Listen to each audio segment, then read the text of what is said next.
Welcome to the program, folks. A real-life spy thriller is playing out in Tehran. Every high-ranking leader in Iran is now living on borrowed time. Israel keeps knocking them out one by one, or 5 and 6 by 5 and 6. But to what end? In a moment, former IDF Special Forces Commander Doran Kempel, General John Teichert on how this irregular warfare really works. Caroline Sunshine on Republicans breaking with MAGA and Trump over the war. Congressman Jason Smith on Markwayne Mullin's fiery hearing for DHS Secretary, how a fellow Republican may be the only thing that stands in his way from the job. First, our Why It Matters segment tonight. Iranian military and government leaders now have the shortest life expectancy of any profession on earth. It is rare that an hour goes by without us learning about someone else taken out by a coalition strike. The list of people who have been killed is long. We are going deep in the depth charts. But recently, the Islamic Republic's intelligence minister, for example, Esmail Khattab, Prime Minister Netanyahu, had a clear message for both the regime and the Iranian people last night. This from the Israeli Prime Minister.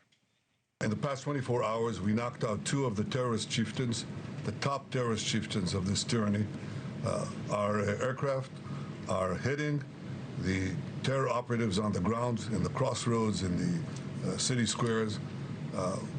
This is meant to enable the brave people of Iran to celebrate the Festival of Fire. So celebrate, and Happy Nowruz. We're watching from above.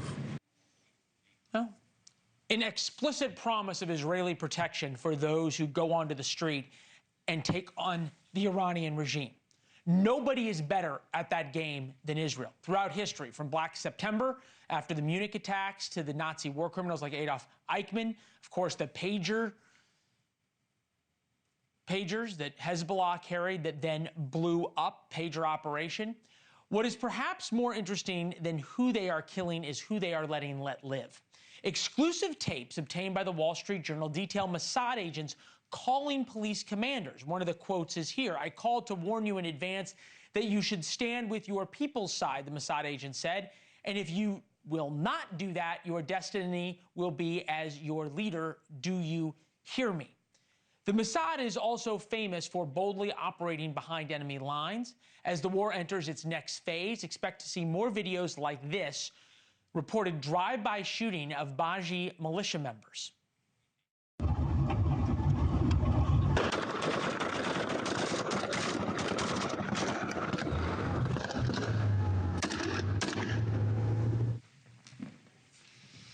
The regime counts the Baji as one of its last lines of defenses to put down a rebellion. They're largely responsible for murdering tens of thousands of protesters in the months before the war.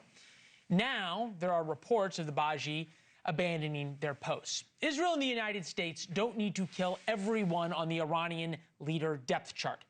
Just enough that they all start suspecting each other and asking, why are you still alive? Are you the one collaborating with Israel? Even James Bond could not have pulled this off. Thank you for watching. Subscribe below and download our NewsNation app right now on your phone, and you will get fact-based, unbiased news for all Americans.